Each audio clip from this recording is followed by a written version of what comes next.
thanks for joining us today.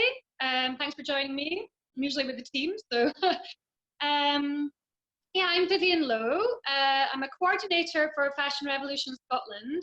I'm also a sustainable costume designer in the film and TV industry. I'm a consultant and I teach fashion, textiles and costume design at the V&A in Dundee.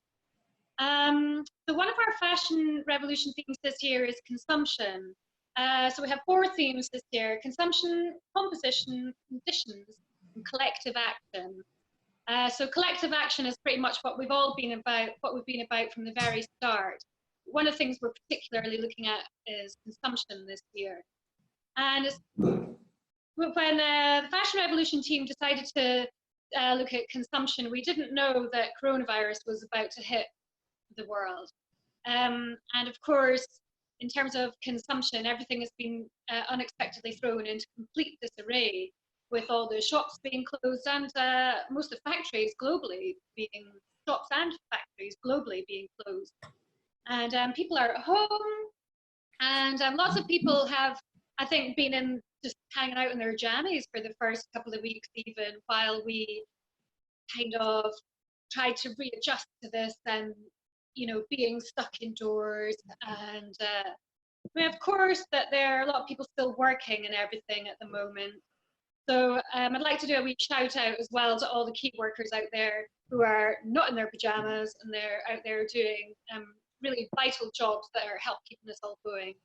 So the people at the NHS, social care, nursery practitioners, school teachers, cleaners, shop staff, bus drivers, bin men. There's so many people who are out there doing really vital roles at the moment. But it is strange times indeed. And we've been in lockdown for just over a month now. And for most of us, that has meant being stuck indoors. So I guess you've all watched your fill of Netflix, got your 30 days of Amazon Prime at last, and cried your heart out to various TV dramas, eaten too many crisps, promising to start daily yoga, and actually caught up on all your emails finally. But we've officially hit boredom. Bored. So I think quite a lot of us have probably already started tackling our wardrobes, but if you haven't, there's never been a better time to do it.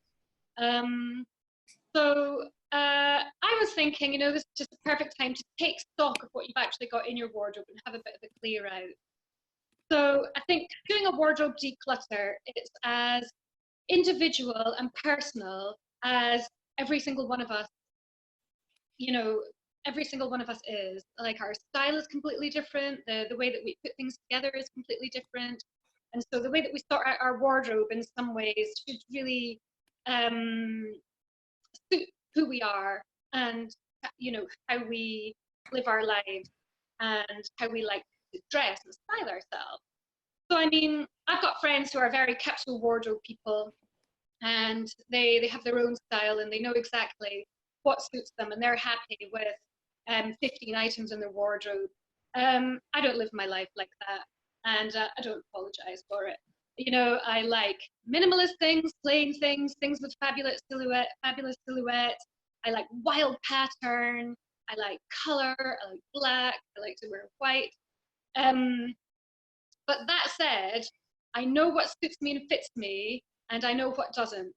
And the pretty much the basic rules of thumb are, if you've never worn it or you haven't worn it for a year or more, you should really think about whether you should keep it in the wardrobe.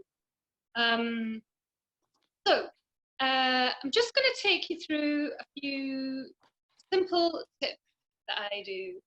So you can either just, what I like to do in a way is I like to make myself some wee labels so that I don't get mixed up with my piles. So I've got keep, maybe, and no. I just chopped up an advent calendar that was a really nice advent calendar. It was so pretty I couldn't recycle it. So it did come in handy. So you start off with your labels and you store everything in your wardrobe into those 3 categories: keep, maybe, and no. And I mean, it can be a bit of a process, of course. You know, I find that pulling out all your favorite things first, because you know what you love and what you wear a lot, and what you wear all the time, and kind of the top of the pile, as it were. If you pull out all your favorite things first, you might find in that process that some of the things you consider to be favorite, you're not actually really wearing very much anymore. To ask yourself, really, why is that? Is it a seasonal thing? Will you wear it in a couple of months? Or does it just not fit me anymore? I mean, we have got lots of, well, we can go into that a bit later. So, but I think you'll find with your favourites, then they're more or less going to fit into your yes and maybe pile. So then you've already gone through quite a bit of your wardrobe by that point, and keep your yes pile, your keep pile, completely out of the way of the other ones. Don't want to get them mixed up. So then take on the rest of your wardrobe, and so just pull everything out. And if I always think, it's really important to give yourself plenty of time to do this. Put some music on or whatever makes you feel happy, to really put aside the time to do that. Try things on. If you pull something out and you think, oh, why is it I've not worn this? Try it on. Maybe it fits you differently. Maybe it doesn't fit you at all. Or maybe you just forgot that you look amazing in this. Or maybe you forgot that it just doesn't fit you and it just doesn't do you any favors. So try things on, and that'll help you to decide.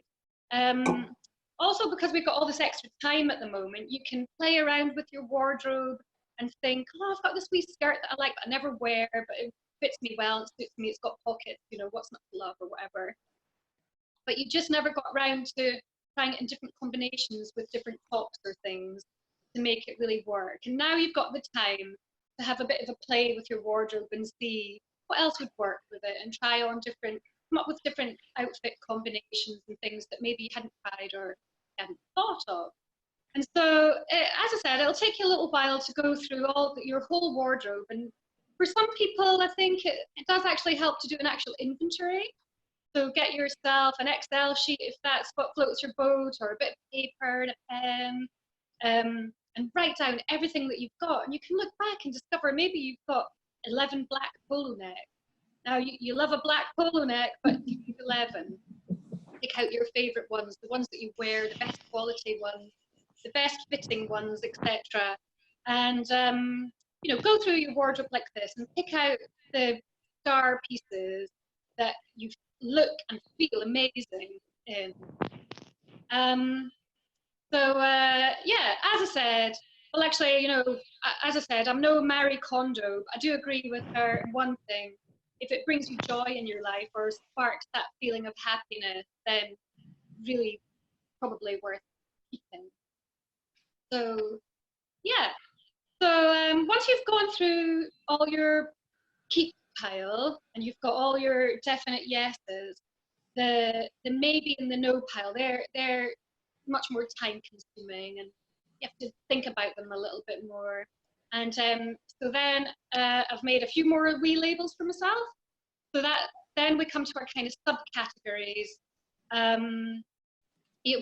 Once you get your maybe pile, you want to rethink everything in the maybe and distribute everything from your maybe pile into no or keep. So then in the end, you've only got keep and no. That makes sense. So then when you get to your no pile, again, you have to do this so that it works for you. Maybe you're an avid Depop person, so you're going to sell a lot of it on Depop. Maybe you have a clothes swap coming up, so you're probably going to swap most of it. Or maybe if you have a certain job and you've got lots of good quality items that are really kind of workwear, you might consider donating them to my favourite women's charity in Scotland, which is Smartwork. Rona, actually, would you like to chip in for a wee second and tell us a little bit about Smartwork? Well, yes, I was completely unprepared, but I will do it, certainly, no problem.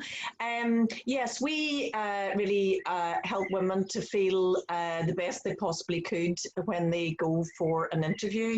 So what we do is we provide them with an outfit of clothing, and then we also do interview coaching. But we always start with what obviously our ladies actually are. What they feel comfortable in, and then we actually have a very skilled team of stylists, one of which is Vivian, and we do sometimes challenge them to try a little bit of color maybe and try something that they haven't tried before.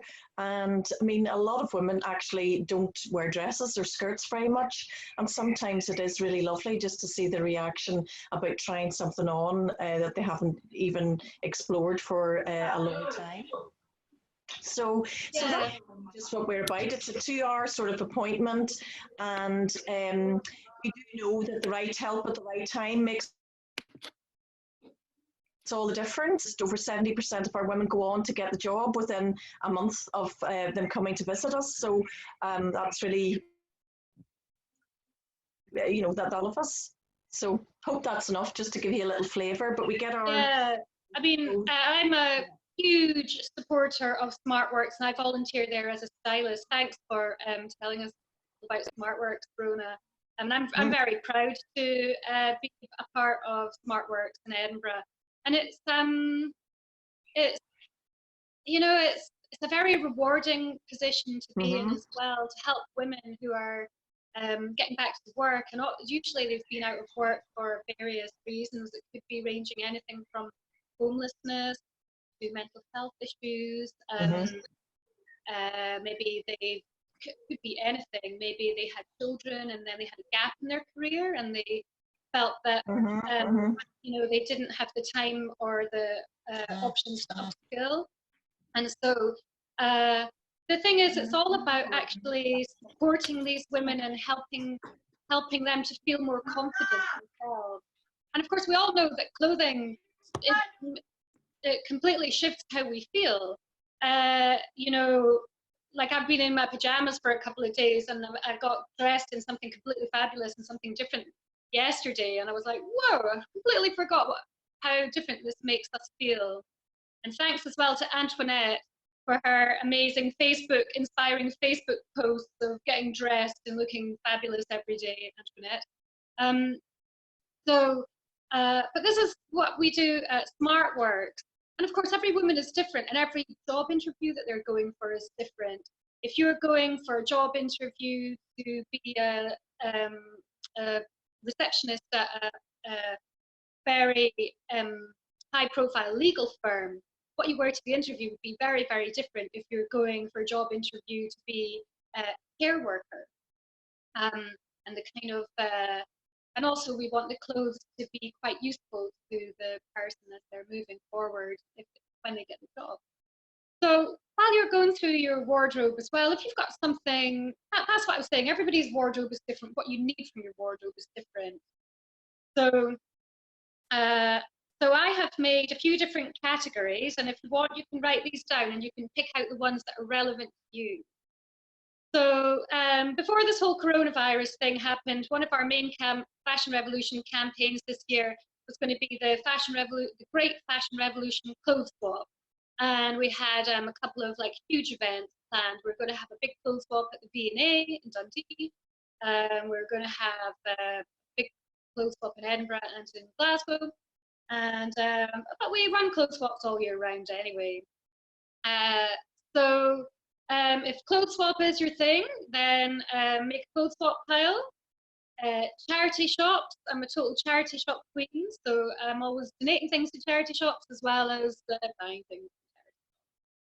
A mending pile, again, one of the upsides of being at home at the moment, of course, is that we have time to sew on that button or time to put a few stitches in and fix that hem. So have a mending pile if you're good at mending, or even if you're not good at mending, there's lots of people who can help you with that out there once everybody's up and running and open again. So keep your little mending pile aside. We've got Shrub, they have open drop-in mending workshops. I think, is it twice a week at the Mary? these Yes, days? it's on Tuesday evenings 5 till 7 or Thursday evenings 5 till 7. And there's also a Make and Mend with Shrub Facebook page that people can post on pictures of things that they've done or questions about how on earth do I do this. And also I've been working with the Shrub Co-op, putting together a few short videos about how to do, you know, very small snippets of mending. But obviously there's loads more online. Oh yeah. You never stuck for how to darn or whatever. Exactly. Yes. And also Remode, who are based out of the blue, they run mending workshops. You can sign up for a course there as well, and they'll teach you all sorts of mending skills and how to make, I think the next one they've got coming up is how to make a skirt. But as Mary said, if you've got something that needs a little fix, and if you're not sure how to do it, there's of course a wealth of information, either on the Shrub Facebook page there, or just look it up on YouTube. So it's always good to have a mending pile. And then a sell pile, if you do eBay or Depop or any of these other websites where you can sell things, then make yourself a sell label. If you're not really into selling things, then you don't need your sell. But so these are just the options. And then your wee SmartWorks pile for anything that you think would be really useful for a woman who is going for a job interview. And again, you know, has to be very, very high quality, good condition, no stain, no rip, nothing like that. Something that you're going to feel fantastic and confident in to go to an interview. And then I think it's probably worth having a wee pile off to the side, which is something that just doesn't fit those categories. You know, your old socks with holes in them, etc. And you know, I think Mary also at Shrub, she's got some great ideas about what to think, what you can do when you've got things that you think have come to the end of their life. Mary will have some ideas on that.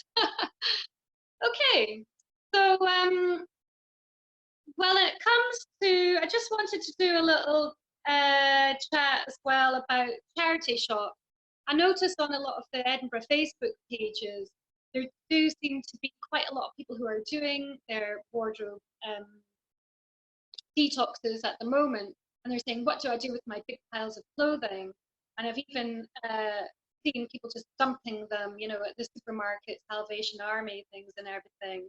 And of course, please, please, please tell your friends and everybody not to just drop them off outside the charity shops and not to drop them off the supermarket recycling points if you can't fit it in the actual big recycling bin, because they'll just get ruined and they'll have to go to the landfill even though they could have been useful for somebody. So yeah, there's a couple of options that you can do at the moment. So Depop, for instance, they're come up with a plan where you can select, when you sell something, you can select pick up by courier, and then they will send you all they've got a deal with Hermes that you will leave it on your doorstep and Hermes will pick it up, and it's a completely contactless pickup. So that's a Depop. And then there's a company called Thrift Plus, and their website is thrift.plus, www.thrift.plus, and we'll add all this later on the Fashion Revolution Facebook page for people who want a bit more information about this. So Thrift Plus, if you go onto their website and you want to sell something, the way that they work is I think they split it into thirds. So you get a third, they get a third, and a charity of your choosing gets a third, whatever you sell it for. So, and then another one is Refashion, and Refashion, they're just purely a charity shop online, but they support charities that don't actually have shops. So, I mean, it takes a bit of, you know, costs money to rent a shop, and you have to have staff to run it, a manager to manage it, etc., and electricity costs and everything. And you know, it takes a lot of organisation.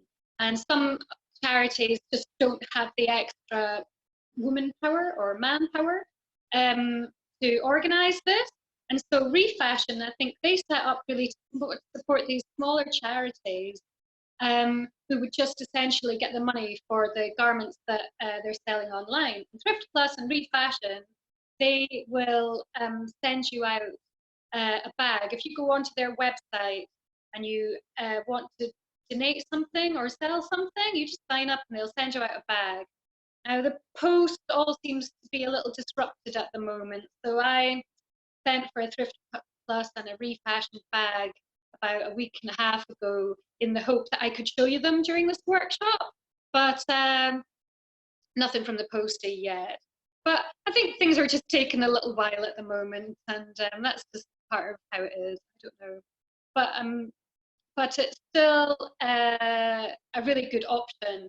And what I like about Refashion as well is they've got some very different charities, including Labour Behind the Label, who are a very interesting UK-based charity. If you haven't heard of them, do look them up.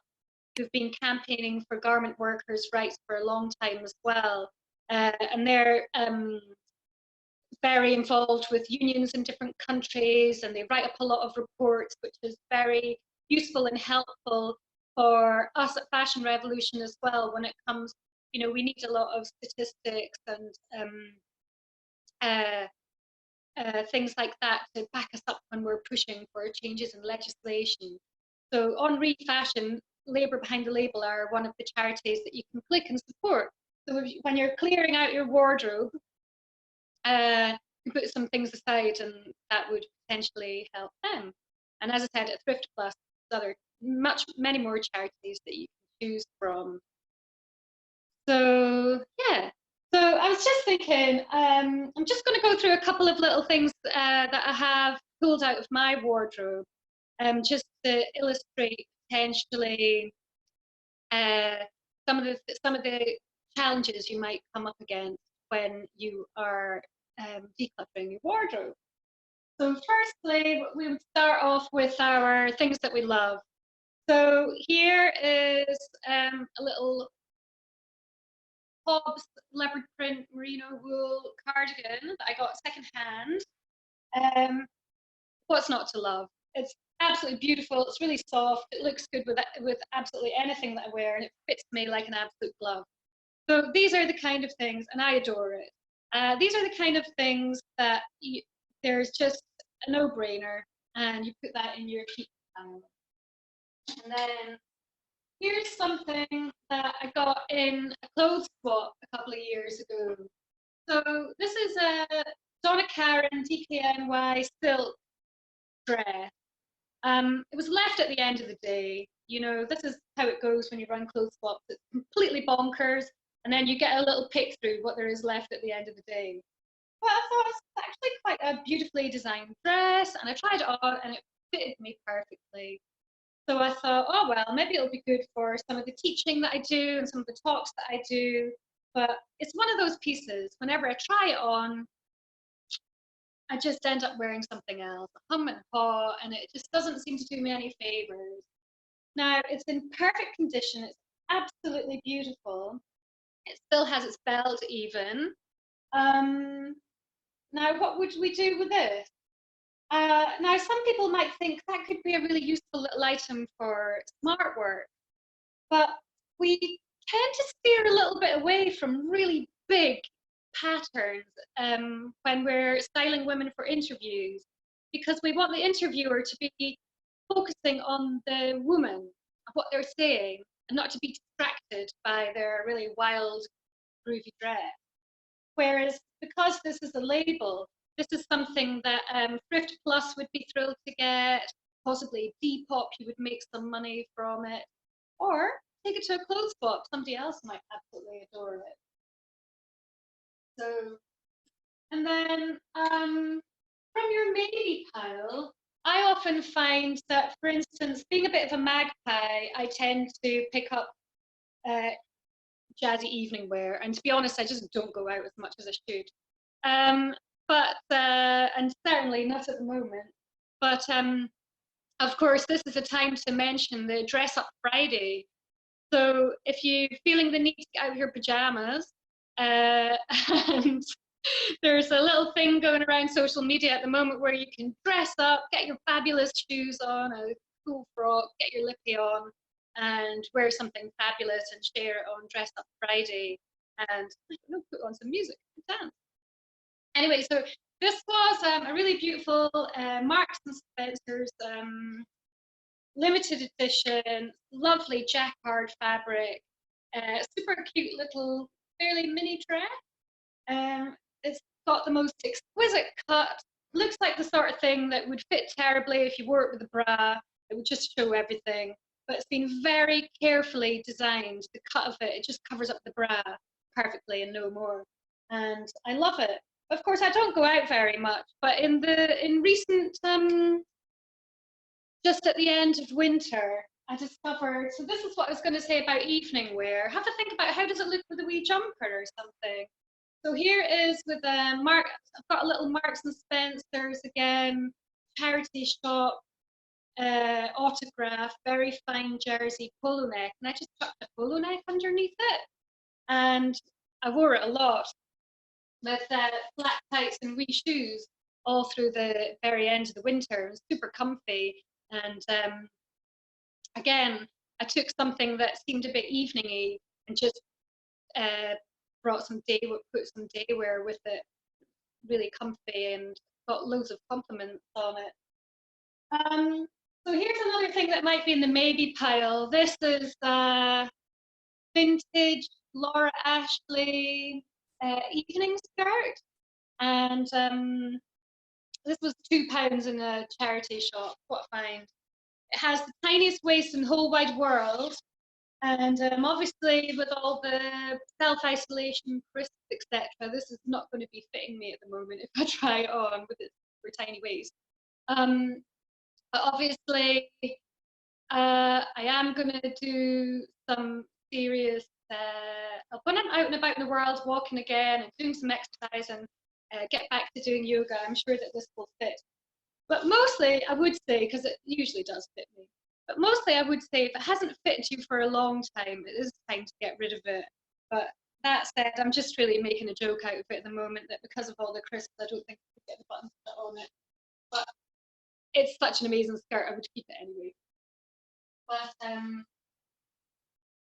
yeah, so I didn't manage to show you an example of something that should definitely go out, because I don't really have much in my wardrobe that, apart from, well, that Donna Karan dress is going out, that's true. But I don't have a lot of extra stuff in my wardrobe that would be getting cleared out to go to a charity shop, because I have my clothes swap bag ready to go already.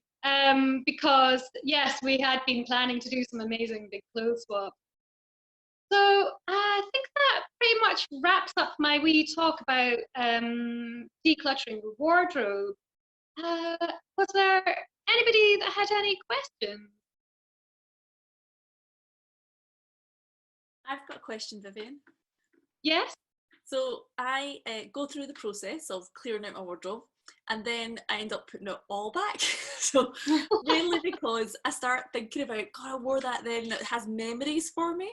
Yeah. And I find that clothes have a lot of memories and a lot of positive memories for Yeah. usually positive. I can remember, first dates I went on with my husband and things that I've still got when I had when I was 19, but which I don't fit. Yeah. I do this a lot too. Yeah, I struggle to throw these things out. So I've ended up starting to put together a box of stuff that I'm going to give to my girls, like my 2 kids. So, not that they might want any of this, but I find it really, really hard to, because they bring me joy, not joy as in wearing them, but they have other joy, if that makes sense, using Mary Yeah. Oh, I totally agree. And this is why doing a wardrobe edit has to really, really work for you. Yeah. Life's too short to throw things out and be sad about it. Yeah. We don't have to be that ruthless in our life. I honestly believe that. But if you're the kind of person where being ruthless with your wardrobe and paring it down is what makes you happy, then do that. But I wholeheartedly agree. I still have a dress from when I was 17 And, you know, it reminds me so much of that cool punky time that I was working in a punk record shop, and all of that fantastic time in my life. And, you know, these are the things that matter to us. You know, I'm a clothing designer, I'm a costume designer.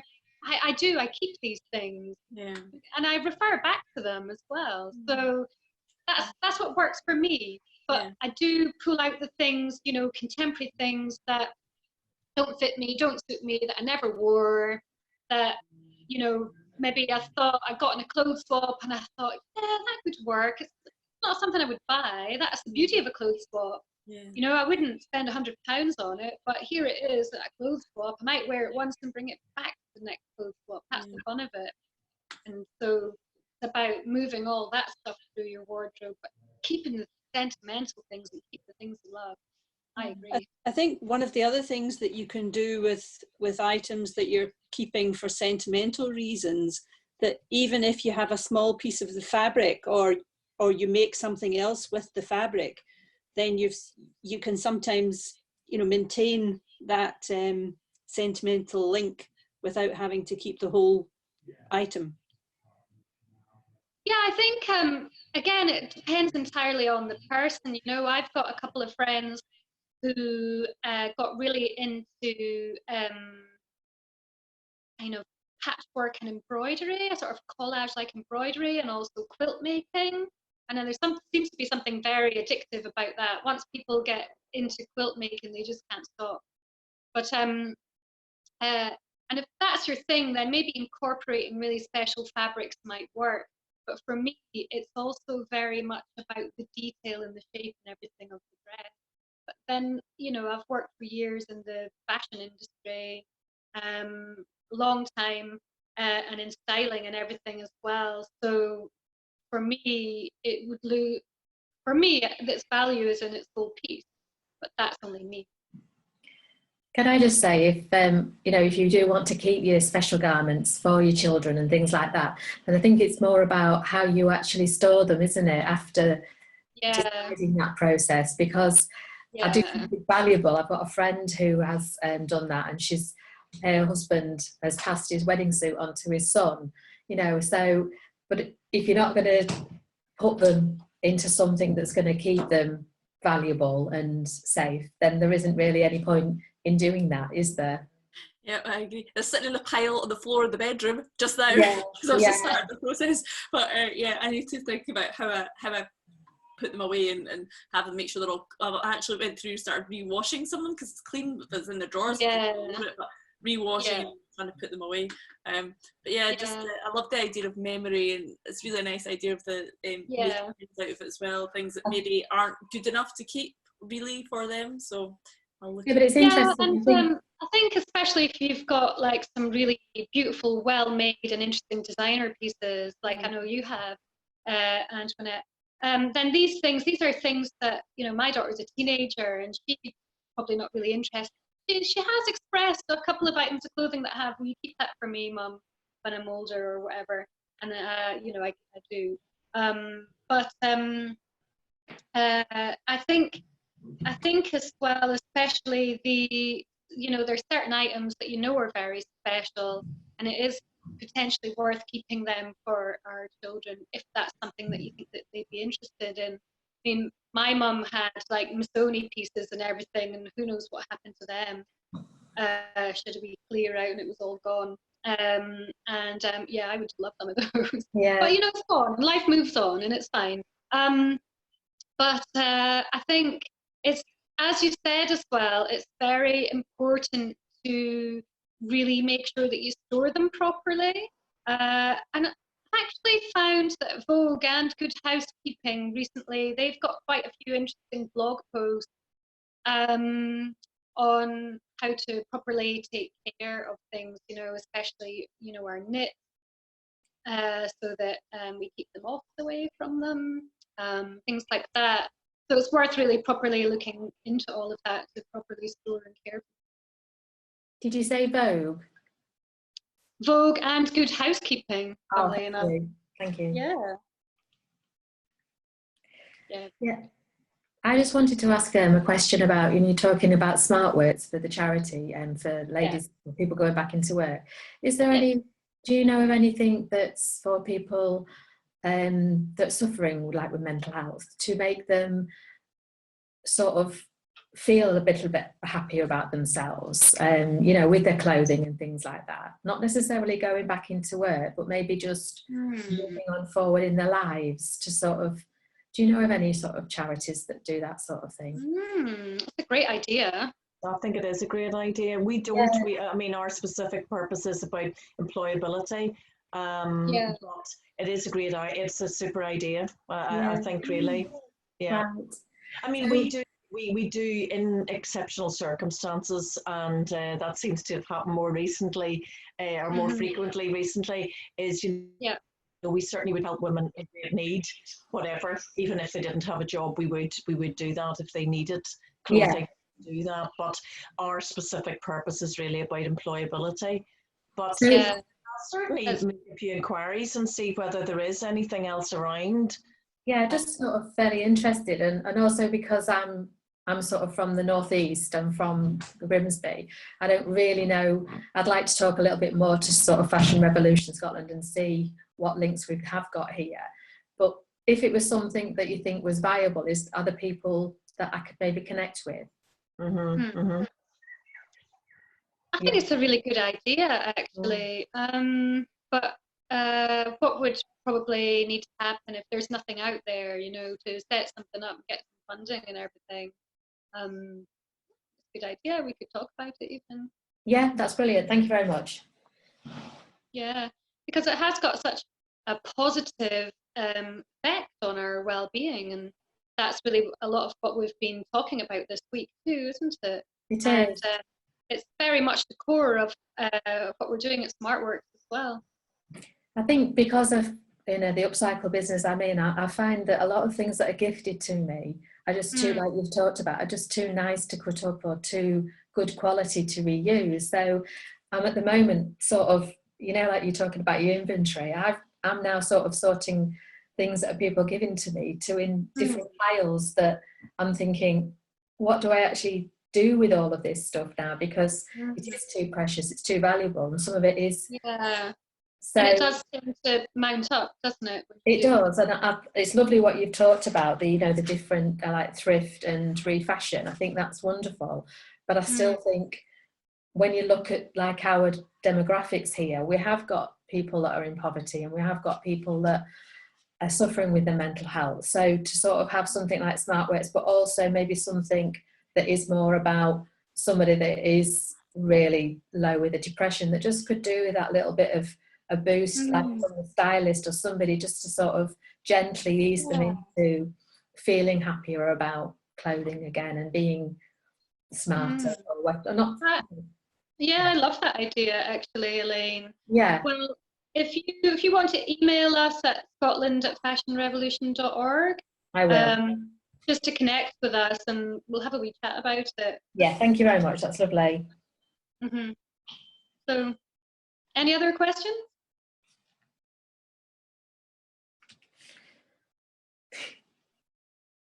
No? I think I'd like to say thank you just for rejuvenating my interest in my wardrobe, because we do tend to think about wear, and there's a couple of pieces that we wear, or I wear anyway, and the rest of it I just leave, and I love that idea of actually revisiting it. So thanks very much, that was really helpful. Oh, thanks, Karen. I think a lot of us do that, yeah.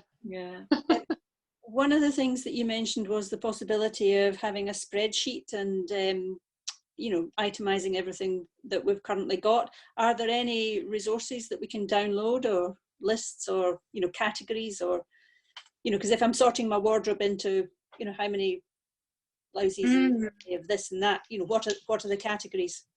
Just how long is a piece of string, you know, and what do you own, really? Because you might be someone who doesn't own any dresses whatsoever. Maybe you just wear jeans all the time, but maybe you've got 21 pairs of jeans and you don't only wear 3 of them, or I don't know. it's kind of really about looking at what you've got in your wardrobe and then maybe reorganizing it to a certain extent. It's just more so that you have some sort of overview. Maybe you just didn't realize that you had 11 pairs of black trousers and you've changed job and you don't wear them anymore. Yeah. Okay, thanks. And then in which case, if they're in good condition, you know where to donate them. Artwork. Yeah, any other questions? Or thoughts? Any other thoughts?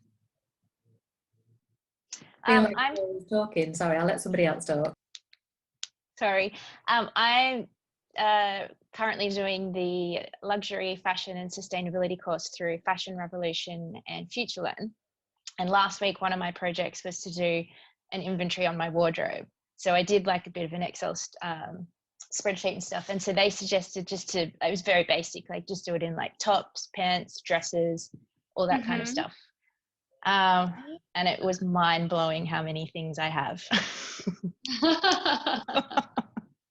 And also when you can kind of see, like, I had so many bottoms and only like maybe a third of the amount of tops. So but did you feel you had enough tops and too many bottoms, or you had? Yeah. Okay. No, I'm not going to rush out and buy 20 tops.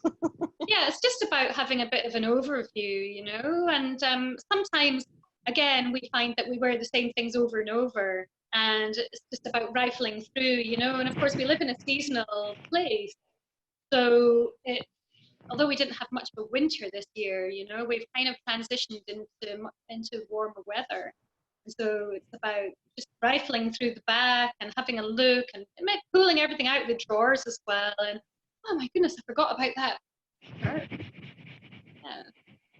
Rediscovering what you have, and then maybe as well.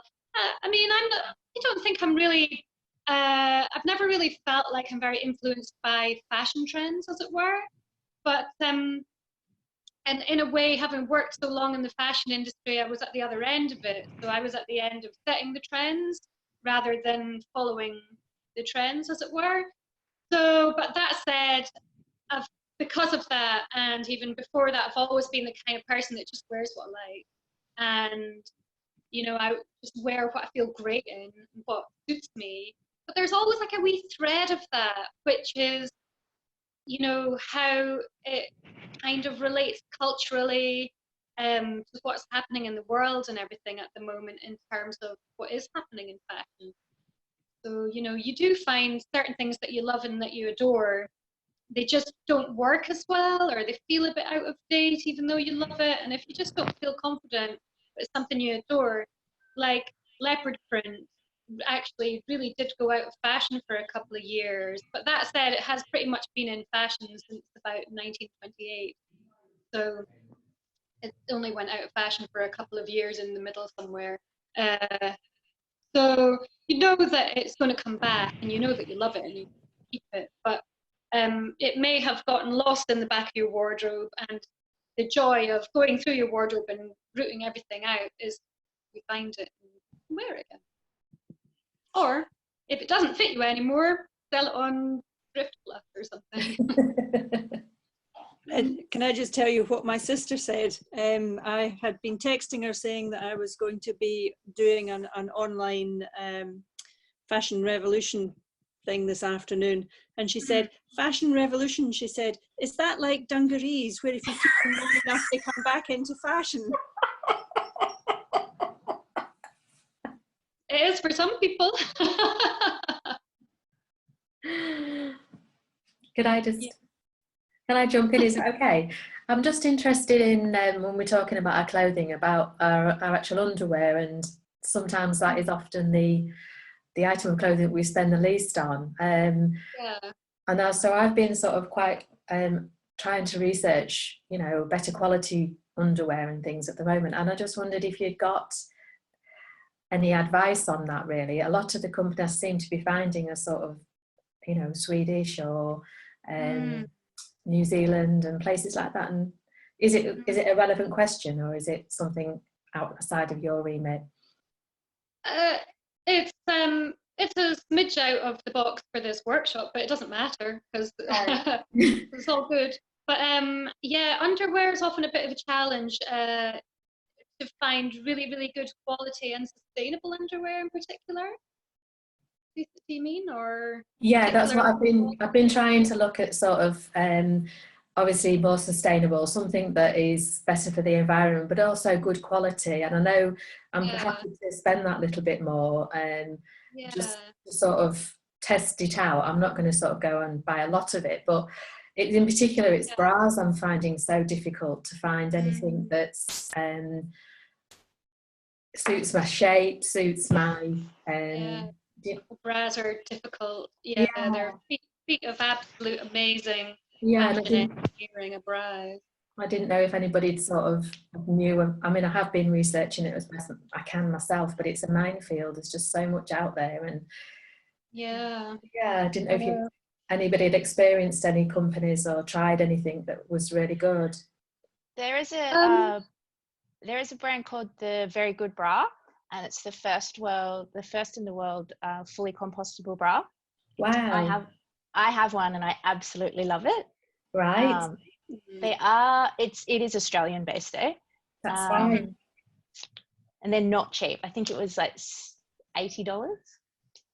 But so if it's fully compostable, then that means it's made from something like cotton. It doesn't have lycra in it. It's not dyed, is it? So no. And it doesn't have no chemicals.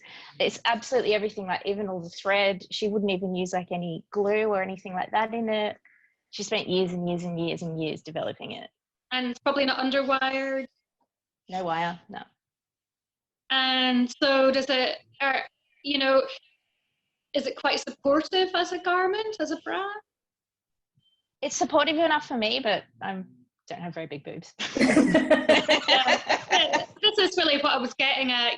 These kinds it's a whole different kettle of fish if you're more than a 32C, really. So again, it's a different challenge for everybody.